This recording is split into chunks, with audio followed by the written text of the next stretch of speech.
இது என்னோட YouTube channel Mary shorthand academy. சரியா? இந்த மேரி ஷார்ட் அண்ட் அகாடமியில் நான் நிறைய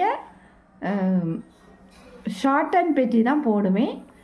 நோட்ஸ் எல்லாம் கொடுத்துருப்பேன். நீங்கள் அதெல்லாம் பார்த்து படிச்சுக்கோங்க. நான் இது எங்கே படித்ததுன்னு சொல்லியாச்சுன்னா, கோயம்புத்தூரில் காலேஜில் சேர்ந்து படித்தது. இது என்னோட மேம் வசந்தா மணிசேகர்.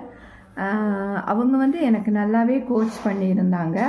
நாங்கள் இது கிளாஸில் படித்ததுனால எங்களுக்கு இது ஒரு கோர்ஸாகவே இருந்தது. அதனால் அது நல்லாவே பயனுள்ளதாக இருந்தது.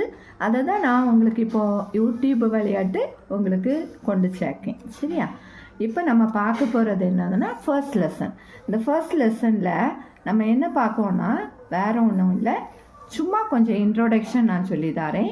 எப்படியெல்லாம்னு பார்த்துட்டு நல்லா கேட்டுட்டு அதுக்கு பிறகு இதை கொஞ்சம் லிசன் பண்ணுங்க. ஓகேவா? அடுத்தது இதில் என்னென்னா, ஃபஸ்ட்டு ஷார்ட் ஹேண்டை கண்டுபிடிச்சவர் யாருன்னு பார்த்தீங்கன்னா சார் ஐசக் பிட்மேன். இந்த ஐசக் பிட்மேன் சொல்லவர் தான் இந்த ஷார்ட் ஹேண்டை கண்டுபிடிச்சார்.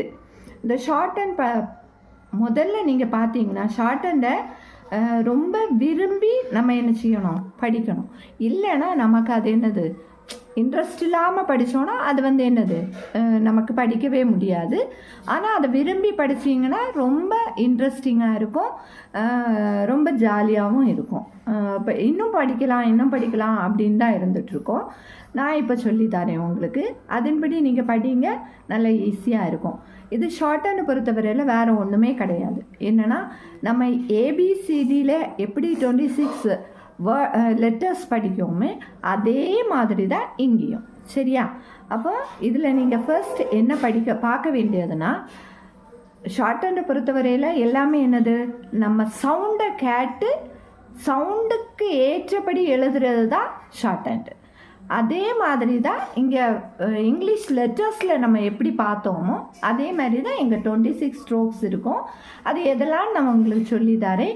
என்ன பேசிக், இதை தான் பேசிக். அந்த பேசிக் என்னன்னு நீங்கள் புரிஞ்சிட்டிங்கன்னா அழகாக எழுதிடலாம். அதில் ஃபஸ்ட்டு ஃபோனோகிராஃபின்னு இருக்கும். ஃபோனோகிராஃபின்னா என்னென்னா, அந்த கேட்க வார்த்தைகளை வச்சு சவுண்டை வச்சு எழுதுறது தான் ஷார்ட். இதுதான் ஃபோனோகிராஃபி.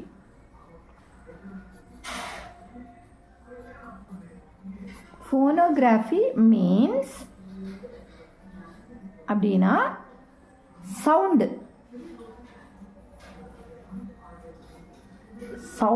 இந்த வேர்ட்ஸுக்கு சவுண்டு தான் நம்ம ரைட்டிங்கில் எழுதுது. இதுதான் என்னது, ஃபோனோகிராஃபி. இந்த ஃபோனோகிராஃபி பார்த்தீங்கன்னா வேறு ஒன்றுமே இல்லை, அந்த வேர்ட்ஸை சொல்லும்போது கேட்கக்கூடிய சவுண்ட்லேருந்து எழுதக்கூடியது தான், ரைட்டிங்கில் எழுதுறது தான் ஷார்ட் ஹேண்ட். சரியா? இதுதான் ஃபோனோகிராஃபி. இனி பார்த்தீங்கன்னா கான்சனன்ட்ஸ். இந்த நான் இது லாஸ்ட்டில் இந்த லெசன் முடிஞ்சோன்னே உங்களுக்கு கொஸ்டின்ஸ் கூட நான் தந்துடுவேன். நீங்கள் இப்போ இந்த அகாடமியிலேருந்து பார்த்தீங்கன்னா நிறைய கொஸ்டின்ஸ் செகண்ட் பேப்பர் கூட கொண்டு வந்துட்டாங்க. அதனால தான் நான் இப்போது இந்த யூடியூப் சேனலையே நான் உருவாக்கியிருக்கேன். செகண்ட் பேப்பருக்கு உங்களுக்கு இது நல்ல யூஸ்ஃபுல்லாக இருக்கும். சரியா? அடுத்தது கான்சனன்ட்ஸ்னால் என்னென்னா, நம்ம வாயில் இருந்து மவுத்தில் இருந்து வாரக்கூடிய த்ரோட் விளையாட்டு வாரக்கூடிய வேர்டை தான் நம்ம கான்சனன்ட்ஸ் சொல்லும். சரியா? இது செகண்ட் பாயிண்ட். அடுத்தது பார்த்தீங்கன்னா இதில் ஸ்ட்ரோக்ஸும் எலிமெண்ட்ஸும் இருக்குது. இந்த ஸ்ட்ரோக்குனா என்ன, இந்த எலிமெண்ட்னா என்னன்னு சொல்லிட்டு பார்க்க போகிறோம். சரியா? இந்த ஸ்ட்ரோக் மொத்த ஸ்ட்ரோக் 26 ஸ்ட்ரோக்ஸு. சரியா? மொத்த ஸ்ட்ரோக்ஸ் எவ்வளவு? 26. இந்த 26 ஸ்ட்ரோக்ஸை வச்சு தான் நம்ம பேராகிராஃப் ஆனாலும் சரி, இல்லைன்னா சென்டென்ஸ் ஆனாலும் சரி, ஒரு வேர்ட் ஆனாலும் சரி, எதுவாக இருந்தாலும் நம்ம இந்த 26 ஸ்ட்ரோக்ஸ் வச்சு பேசிக்காட்டு நம்ம ஏபிசிடி எப்படி நம்ம படிப்போமோ அதே மாதிரி தான் இந்த 26 ஸ்ட்ரோக்ஸையும் நம்ம என்ன பண்ண போகிறோம், பார்த்து படிக்க போகிறோம். சரியா? அதை நான் இப்போ சொல்லி தந்துடுவேன். அதில் எலிமெண்ட்ஸ்ன்னு சொன்னேன் இல்லையா, இந்த எலிமெண்ட்ஸ்ன்னு சொல்லுது ரெண்டு வகை தான் படம். ரெண்டு வகைப்படும். இது என்னென்னா, ஒன்று ஸ்ட்ரைட்